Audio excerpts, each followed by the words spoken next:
हाँ भाई, शुरू किया जाए। तो हमारे आपके बीच आई के बारे में बात हो चुकी थी। ईयर के बारे में हम स्टार्टिंग कर दिए थे। ईयर मैंने बताया था मैमल्स में कान के तीनों पार्ट पाए जाते हैं। एक्सटर्नल ईयर भी मिलता है, मिडिल ईयर भी मिलता है और इंटरनल ईयर भी पाया जाता है। हमने दो पार्ट बता दिए थे, एक्सटर्नल ईयर और मिडिल ईयर के बारे में चर्चा हमने किया था। एक्सटर्नल ईयर मैंने बताया था दो पार्टों से मिलकर बना होता है। एक तो मैंने बताया था पिन्ना और दूसरा ऑडिटरी कैनाल मैंने बताई थी। पिन्ना ह्यूमन में मैंने बताया था, पिन्ना के अंदर जो मसल्स होती है वो वेस्टिजियल होती हैं, नॉन फंक्शनल होती हैं। और एक्सटर्नल ईयर पिन्ना केवल मैमल्स में पाया जाता है। लेकिन कौन कौन से मैमल्स में नहीं पाया जाता है? एक तो तुम्हें मैंने बताया था व्हेल, दूसरा सी काऊ, तीसरा प्रोटोथेरियन मैमल्स, इनमें नहीं पाया जाता है। ऑडिटरी कैनाल के अंतिम सिरे पर मैंने क्या बताया था? टिम्पैनिक मेम्ब्रेन पाई जाती है। मिडिल ईयर के अंदर टोटल एयर भरी रहती है और मिडिल ईयर के अंदर मैंने बताया था 3 बोन पाई जाती हैं।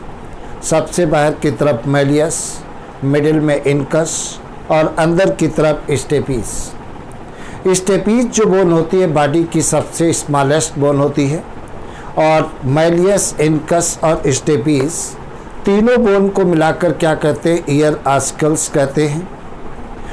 बॉडी की सबसे लॉन्गेस्ट बोन कौन सी होती है? फीमर होती है, थाई बोन जिसे कहते हैं। मैंने बताया था कि मिडिल ईयर फायरिंग से जुड़ा रहता है यूस्टेकियन ट्यूब के द्वारा, और यूस्टेकियन ट्यूब मैंने बताया था टिम्पैनिक मेम्ब्रेन पर पड़ने वाले प्रेशर को इक्वलाइज करती हैं, मतलब कान के पर्दे को टूटने से बचाती हैं। ये किसका काम होता है? यूस्टेकियन ट्यूब का होता है। तो ज़रूर तुम्हें याद रखना है यूस्टेकियन ट्यूब किसको किससे कनेक्ट करती हैं? मिडिल ईयर को फायरिंग से जोड़ती हैं। अब देखा जाए, आज इंटरनल ईयर पढ़ाने जा रहे हैं, बहुत इम्पॉर्टेंट है। इंटरनल ईयर बहुत कायदे से तुम्हें समझना है और एक क्वेश्चन 101% आज के पढ़ाए हुए से आएगा, इसलिए बहुत सीरियस होकर के आपको पढ़ना है। तो देखा जाए क्या होता है। इंटरनल ईयर कहाँ पर पाया जाता है? ब्रेन के अंदर पाया जाता है और चारों तरफ से इंटरनल ईयर, सपोज करिए यहाँ पर ये मिडिल ईयर था। मिडिल ईयर इंटरनल ईयर में 2 पोर के द्वारा खुलता है। एक ये पोर क्या कहलाता है? फेनेस्ट्रा ओवैलिस कहलाता है। तो इसे क्या कहते हैं? फेनेस्ट्रा ओवैलिस कहा जाता है, ओवैलिस कहते हैं।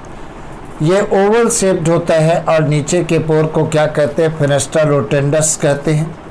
ये फेनेस्ट्रा रोटेंडस कहलाता है, यह फेनेस्ट्रा रोटेंडस कहलाता है। और इंटरनल ईयर चारों तरफ से पेरियाटिक बोन के द्वारा कवर्ड होता है। ये जो पेरियाटिक बोन की कवरिंग होती है, इस कवरिंग को क्या कहते हैं? बोनी लैब्रियंथ कहते हैं। क्या कहते हैं? इसे कहते हैं बोनी लैब्रियंथ कहते हैं, बोनी लैब्रियंथ कहते हैं। इस बोनी लैब्रियंथ के जस्ट नीचे एक मेम्ब्रेन इंटरनल ईयर को कवर्ड करती है और जो ये मेम्ब्रेन होती है उसे क्या कहते हैं? मेम्ब्रेनस लैब्रियंथ कहते हैं। इस मेम्ब्रेन को क्या कहते हैं? मेम्ब्रेनस लैब्रियंथ कहते हैं।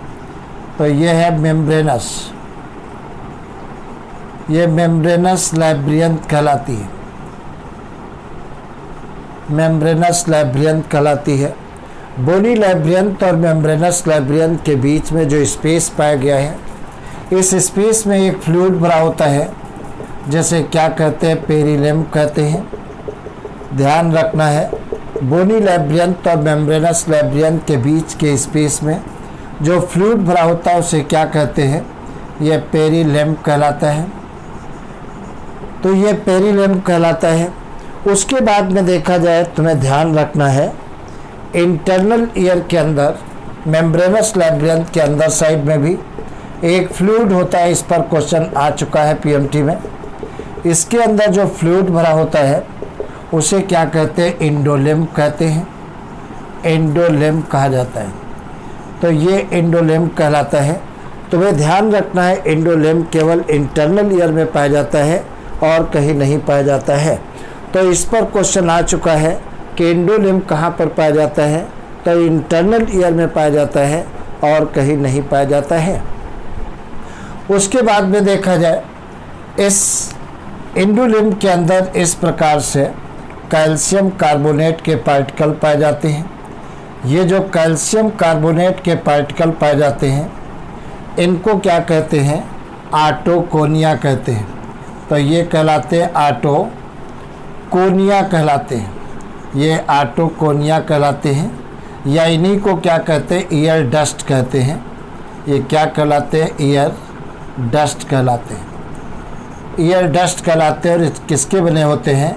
CaCO3 के बने होते हैं, कैल्शियम कार्बोनेट के बने होते हैं। तो मैंने क्या बताया? इंटरनल ईयर के अंदर मतलब मेम्ब्रेनस लैब्रियंथ के अंदर साइड में जो फ्लूइड भरा होता है उसे इंडोलिम्ब कहते हैं। और इंडोलिम्ब के अंदर कैल्शियम कार्बोनेट के पार्टिकल पाए जाते हैं। इन पार्टिकल को क्या कहते हैं? आटोकोनिया कहते हैं। या इन्हीं का दूसरा नाम क्या है? ईयर डस्ट कहते हैं। दूसरी बात देखा जाए इंटरनल ईयर के अंदर क्या पाया जाता है? वेस्टिबुलर एपरेटस पाया जाता है। क्या पाया जाता है? वेस्टिबुलर एपरेटस पाया जाता है। वेस्टिबुलर एपरेटस कहाँ पर पाया जाता है? ये सैकुलस के ऊपर पाया जाता है, मतलब कोक्लियर डक्ट के ऊपर पाया जाता है। और वेस्टिबुलर एपरेटस दो चीज़ों से मिलकर बना होता है। दो चीज़ें कौन कौन सी होती हैं? एक होती है सेमी सर्कुलर कैनाल होती है और दूसरी कौन सा होता है? आटोलिथ होता है। मतलब सेमी सर्कुलर कैनाल और आटोलिथ से मिलकर के बना होता है। और आटोलिथ के अंतर्गत कौन आते हैं? यूट्रिकुलस और सैकुलस आते हैं। तो जरा तुम्हें आपको ध्यान देना है वेस्टिबुलर एपरेटस। यहाँ पर मैंने बताया, ध्यान दीजिए, इसके अंदर क्या पाया जाता है? वेस्टिबुलर एपरेटस पाया जाता है जो कोक्लिया के ठीक ऊपर पाया जाता है। वेस्टिबुलर एपरेटस, ये वेस्टिबुलर एपरेटस या वेस्टिबुलर एपरेटस की बात करते हैं। वेस्टिबुलर एपरेटस ये दो पार्टों से मिलकर के बना होता है। दो पार्ट कौन कौन से होते हैं? या वेस्टिबुलर एपरेटस ये बराबर होता है 3 सेमी सर्कुलर कैनाल, ये 3 सेमी सर्कुलर कैनाल और प्लस किसका बना होता है? आटोलिथ आर्गन का बना होता है। तो ये होते हैं आटोलिथ आर्गन। तो मैंने क्या बताया? इंटरनल ईयर के अंदर वेस्टिबुलर एपरेटस पाया जाता है जो कोक्लियर डक्ट के ऊपर स्थित होता है। और वेस्टिबुलर एपरेटस दो भागों से मिलकर बना होता है। एक 3 सेमी सर्कुलर कैनाल होती है और आटोलिथ आर्गन होते हैं। अब देखा जाए एक तो इतनी चीज़ तुम्हें याद रखना है। अब देखा जाए आटोलिथ आर्गन के बारे में। तो ये आटोलिथ आर्गन के बारे में। आटोलिथ आर्गन दो टाइप के होते हैं। एक होता है यूट्रिकल होता है और दूसरा होता है सैकुलस या सैकुली कहलाता है। यह सैकुली कहलाता है। मतलब आटोलिथ आर्गन के अंतर्गत कौन कौन आते हैं? यूट्रिकल आता है और सैकुली आता है। तो ये आटोलिथ आर्गन के अंतर्गत आते हैं। तो तुम्हें याद रखना है इंडोलिम्ब के अंदर वेस्टिबुलर एपरेटस पाया जाता है और vestibular apparatus 3 semi circular canal और आटोलिथ आर्गन से मिलकर बना होता है।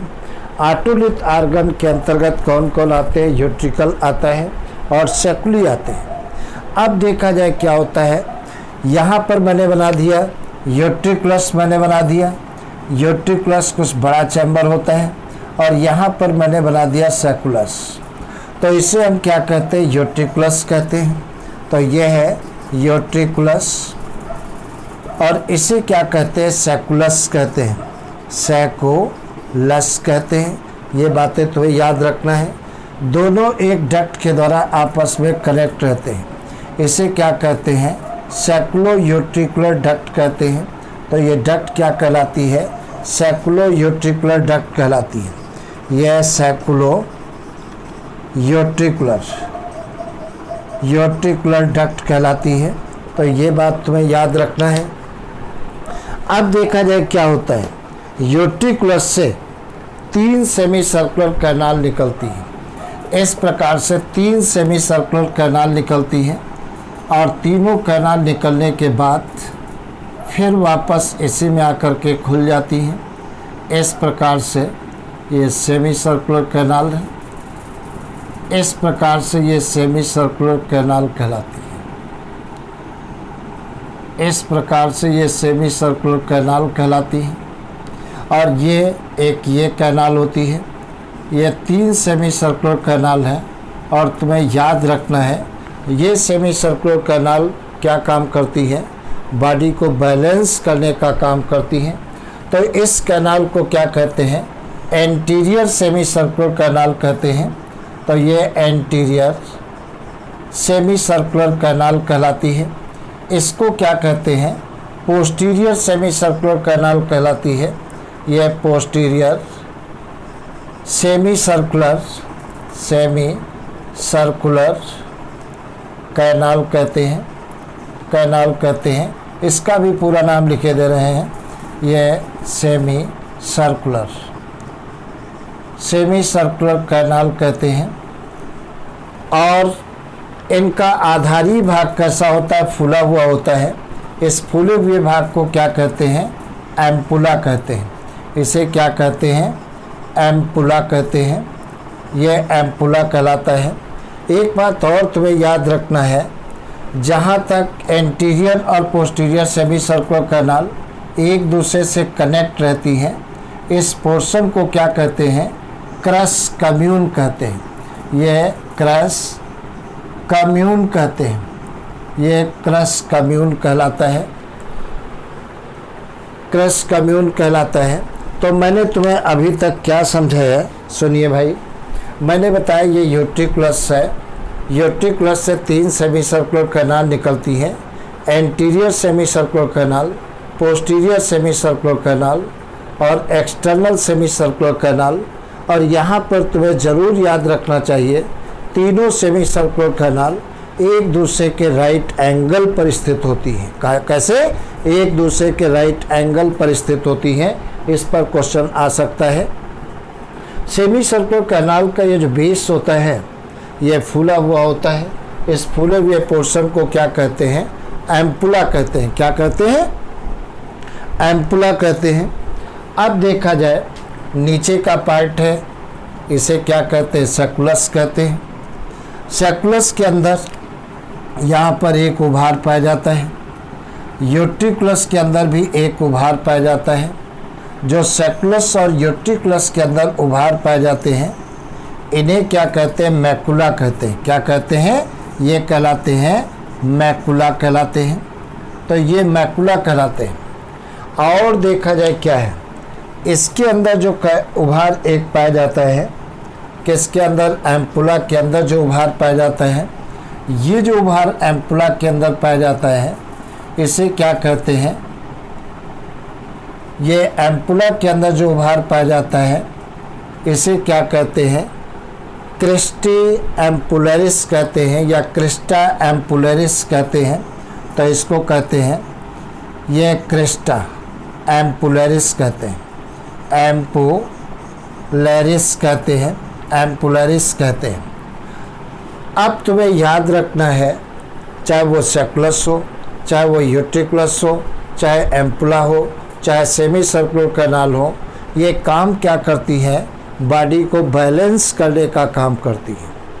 तो अगर तुमसे क्वेश्चन पूछ लिया गया कि बॉडी को बैलेंस करने का काम कौन करता है, तो वेस्टिबुलर एपरेटस करता है। कौन करता है? वेस्टिबुलर एपरेटस करता है। और वेस्टिबुलर एपरेटस के अंतर्गत कौन कौन आता है? सर्कुलस आता है, यूट्रिकुलस आता है, सेमी सर्कुलर कैनाल आती है। ये वेस्टिबुलर एपरेटस के अंतर्गत आते हैं। अब देखा जाए तो बॉडी को हमें मालूम हो गया बैलेंस करने का काम कौन करता है? वेस्टिबुलर एपरेटस करता है। और वेस्टिबुलर एपरेटस में कौन कौन आता है? सेमी सर्कुलर कैनाल आती है, यूट्रिकुलस आता है और सर्कुलस आता है। अब बॉडी की बैलेंसिंग देखो दो प्रकार की होती है, टू टाइप की होती है। एक होती है स्टैटिक इक्विलिब्रियम और दूसरा होता है डायनेमिक इक्विलिब्रियम। मतलब बॉडी की बैलेंसिंग कितने टाइप की होती है? टू टाइप की होती है, एक स्टैटिक इक्विलिब्रियम और दूसरा डायनेमिक इक्विलिब्रियम। अब प्रश्न आता है स्टैटिक इक्विलिब्रियम क्या होता है? जैसे नॉर्मल टाइम पर अपन बैठे हैं या चल रहे हैं या दौड़ रहे हैं बगैर टेंशन के, तो नॉर्मल टाइम में जब बॉडी को बैलेंस किया जाता है तब उसे कहते हैं स्टैटिक इक्विलिब्रियम कहते हैं। और स्टैटिक इक्विलिब्रियम पर कंट्रोल किसका होता है? सर्कुलस का होता है, यूट्रिकुलस का होता है और एम्प्ला का होता है। तो मैंने क्या बताया? स्टैटिक इक्विलिब्रियम पर कंट्रोल किसका होता है? सर्कुलस का होता है, यूट्रिकुलस का होता है और एम्प्ला का होता है। नॉर्मल टाइम में बॉडी को बैलेंस करने का काम यही ऑर्गन करते हैं। अब जैसे सपोज करिए आप खड़े हो या बैठे हो या लेटे हुए हो, अचानक आपके पैरों के पास में सांप आ जाए तो आप दौड़ लगा दोगे, या अचानक भूकंप आ जाए तो घर से दौड़ लगा दोगे, या जा रहे हो, बरसात का सीजन आने वाला है, अचानक पैर स्लिप हो जाए तब बॉडी को बैलेंस करना। तो सडन जब बॉडी फॉल होती है या सडन अपन रनिंग करते हैं उस समय बॉडी को बैलेंस करना क्या कहलाता है? डायनेमिक इक्विलिब्रियम कहलाता है। और डायनेमिक इक्विलिब्रियम पर कंट्रोल किसका होता है? सेमी सर्कुलर कैनाल का होता है। तो मैंने बताया बैलेंसिंग टू टाइप की होती है, एक स्टैटिक इक्विलिब्रियम होता है और दूसरा डायनेमिक इक्विलिब्रियम होता है। तो स्टैटिक इक्विलिब्रियम पर कंट्रोल किसका होता है? सर्कुलस का होता है, यूट्रिकुलस का होता है और एम्प्ला का होता है। तो नॉर्मल टाइम में बॉडी को बैलेंस कौन करते हैं? ये ऑर्गन करते हैं। और मैंने बताया था जैसे सडन आप दौड़ लगा दो अचानक, या बॉडी स्लिप हो गई उस समय बैलेंस करना, तो मतलब एब नॉर्मल टाइम में बॉडी को बैलेंस करना क्या कहलाता है? डायनेमिक इक्विलिब्रियम कहलाता है। और डायनेमिक इक्विलिब्रियम पर कंट्रोल किसका होता है? सेमी सर्कुलर कैनाल का होता है। ये बातें तुम्हें जरूर याद रखना है। अगर तुम्हें मेरी बात पर विश्वास नहीं है तो AIPMT 2015 का पेपर आप उठाइए। उस समय नीट नहीं होता था, उस समय AIPMT के नाम से एग्जामिनेशन होता था। तो 2015 में एक क्वेश्चन पूछा गया था कि बॉडी को बैलेंस कौन करता है, तो उसका आंसर था वेस्टिबुलर एपरेटस। तो तुमको मैंने बताया वेस्टिबुलर एपरेटस में कौन कौन आते हैं। मैंने बताया 3 सेमी सर्कुलर कैनाल आती है, यूट्रिकुलस आता है, सर्कुलस आता है, ये वेस्टिबुलर एपरेटस में आते हैं। तुमको मैंने बताया बैलेंसिंग टू टाइप की होती है, एक स्टैटिक इक्विलिब्रियम, दूसरी डायनेमिक इक्विलिब्रियम। तो हमने देखा बॉडी को बैलेंस ये करता है। दूसरा काम कान का क्या होता है? ये हेयरिंग का भी काम करता है, सुनने का काम करता है। तो अपने कानों का काम दो होते हैं, एक तो मैंने बताया बैलेंसिंग का और दूसरा अब देखो हेयरिंग का कैसे करते हैं। यहाँ पर देखिए सर्कुलस से एक ट्यूब निकलती है, सर्कुलस से एक ट्यूब निकलती है और इस ट्यूब को क्या कहते हैं? कोक्लियर डक्ट कहते हैं। क्या कहते हैं? कोक्लियर डक्ट कहते हैं। हमारी बात को बहुत ध्यान से समझना, नहीं तो कंफ्यूज हो जाओगे। इसे क्या कहते हैं? कोक्लियर डक्ट कहते हैं। और कोक्लियर डक्ट का अंतिम सिरा कैसा होता है? इस प्रकार से क्वाइल्ड होता है, इस प्रकार से यह क्वाइल्ड होता है। इस क्वाइल्ड पोर्शन को क्या कहते हैं? कोक्लिया कहते हैं। ये कोक्लिया कहलाता है। तो मैंने क्या बताया? सर्कुलस से एक डक्ट निकलती है जिसे कोक्लियर डक्ट कहते हैं और कोक्लियर डक्ट का अंतिम सिरा कैसा होता है? क्वाइल्ड होता है। इस क्वाइल्ड पोर्शन को क्या कहते हैं? कोक्लिया कहते हैं। और कोकिलिया के अंदर के स्पेस को क्या कहते हैं? स्केला मीडिया कहते हैं। क्या कहते हैं? ध्यान रखना, स्केला मीडिया कहते हैं। तो इसे क्या कहते हैं? स्केला मीडिया कहलाता है। स्केला मीडिया कहलाता है। और स्केला मीडिया में जो फ्लूइड भरा होता है वो कौन सा फ्लूइड होता है? इंडोलिम्फ भरा होता है। मतलब स्केला मीडिया के अंदर इंडोलिम्फ भरा होता है। ये इंडोलिम्फ भरा होता है। ये पूछा जा सकता है स्केला मीडिया में क्या फ्लूइड भरा होता है, तो आपका आंसर है इंडोलिम्फ। आगे देखा जाए, इस कोकिलियर डक्ट के नीचे का पार्ट क्या कहलाता है? ये नीचे का पार्ट जो होता है उसे कहते हैं स्केला टिम्पेनाई कहते हैं। और ये फेनेस्ट्रा रोटेंडस से जुड़ता है। इसे क्या कहते हैं? स्केला टिम्पेनाई कहते हैं। तो ये कहलाता है स्केला टिम्पेनाई कहलाता है। टिम्पेनाई कहलाता है। ये स्केला टिम्पेनाई कहलाता है। और इसमें कौन सा फ्लूइड भरा होता है? पेरिलिम्फ भरा होता है। पेरिलिम्फ भरा होता है। यह पेरिलिम्फ भरा होता है। और ये स्केला टिम्पेनाई किससे अटैच होता है? फेनेस्ट्रा रोटेंडस से अटैच होता है। दूसरी बात देखा जाए, कोकिलियर डक्ट के ऊपर का पोर्शन क्या कहलाता है? ये क्या कहलाता है? स्केला वेस्टिबुलाई कहलाता है, जो किससे जुड़ा होता है? फेनेस्ट्रा ओवैलिस से जुड़ा रहता है। तो इसे क्या कहते हैं? स्केला वेस्टिबुलाई कहते हैं। तो ये कहलाता है स्केला वेस्टिबुलाई। वेस्टिबुलाई कहलाता है। और इसके अंदर कौन सा फ्लूइड भरा होता है? पेरिलिम्फ भरा होता है। पेरिलिम्फ भरा होता है। इस प्रकार से पेरिलिम्फ भरा होता है। तो देखा जाए, मैंने तुम्हें क्या अभी तक बताया, सैकुलस से एक डक्ट निकलती है जिसे क्या कहते हैं? कोकिलियर डक्ट कहते हैं। और कोकिलियर डक्ट के अंदर के स्पेस को क्या कहते हैं? स्केला मीडिया कहते हैं। और स्केला मीडिया के अंदर जो फ्लूइड भरा होता है उसे क्या कहते हैं? इंडोलिम्फ कहते हैं। कोकिलियर डक्ट के नीचे के पार्ट को क्या कहते हैं? स्केला टिम्पेनाई कहते हैं। स्केला टिम्पेनाई के अंदर पेरिलिम्फ भरा होता है। और स्केला टिम्पेनाई का एक सिरा फेनेस्ट्रा रोटेंडस से अटैच होता है। ये राउंडेड पोर होता है। और स्केला मीडिया के ऊपर का पार्ट जो रहता है क्या कहलाता है? स्केला वेस्टिबुलाई कहलाता है।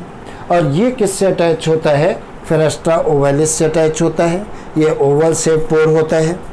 अब ध्यान दीजिए, क्या आप बहुत अच्छी चीज़ बताने जा रहे हैं, सुनिए।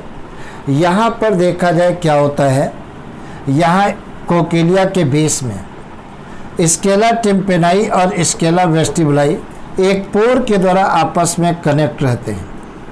इस पोर के ऊपर क्वेश्चन आ चुका है, इसे क्या कहते हैं? हेलिकोट्रेमा कहते हैं। ये क्या कहलाता है? हेलिकोट्रेमा कहलाता है। ट्रेमा कहलाता है। तो हेलिकोट्रेमा क्या होता है? कोकिलिया के बेस में स्केला टिम्पेनाई और स्केला वेस्टिबुलाई एक छेद के द्वारा आपस में कनेक्ट रहते हैं। इस पोर को क्या कहते हैं? हेलिकोट्रेमा कहते हैं। अब देखा जाए क्या होता है, यहाँ पर अगर जो अपन देखें कोकिलियर डक्ट के अंदर पूरी कोकिलिया सहित कोकिलियर डक्ट में एक उभार पाया जाता है। ये पूरी कोकिलिया में भी पाया जाता है। इस उभार को क्या कहते हैं? आर्गन ऑफ कार्टाई कहते हैं। इस उभार को तुम्हें ध्यान रखना है, क्या कहते हैं? आर्गन ऑफ कार्टाई कहते हैं। तो ये कहलाता है आर्गन ऑफ कार्टाई कहलाता है। कार्टाई कहलाता है। और ये जो आर्गन ऑफ कार्टाई होता है ये क्या काम करता है? सुनने का काम करता है। तो अगर तुमसे पूछा जाए सुनने का काम कौन करता है, तो आर्गन ऑफ कार्टाई करता है। अब चूंकि आर्गन ऑफ कार्टाई कोकिलियर डक्ट सहित पूरी कोकिलिया में पाया जाता है, इसलिए जनरली कह देते हैं सुनने का काम कोकिलिया करता है। एक्चुअल में सुनने का काम कोकिलिया नहीं करता है, बल्कि कोकिलिया के अंदर जो आर्गन ऑफ कार्टाई पाया जाता है वो सुनने का काम करता है। तो सुनने का काम आर्गन ऑफ कार्टाई करता है। और बैलेंसिंग का काम सैकुलस, यूट्रिकुलस, एम्पुला और सेमी सर्कुलर कैनाल करते हैं। तुमको मैंने बताया सेमी सर्कुलर कैनाल के अंदर जो उभार पाया जाता है उसे क्रिस्टा एम्पुलरिस कहते हैं। और जो यूट्रिकुलस और सैकुलस के अंदर उभार पाए जाते हैं इनको क्या कहते हैं, मैकुला कहते हैं। और ये बहुत ही सेंसिटिव होते हैं, बॉडी को बैलेंस करने में हेल्प करते हैं। तो आज इतना, फिर उसके बाद कल और थोड़ा सा बताएंगे इंटरनल ईयर के बारे में। ये बहुत अच्छे से समझ लेना, इनमें से एक क्वेश्चन इस साल पीएमटी में 101% आएगा, अगर तुम तैयार कर लोगे तो। ओके।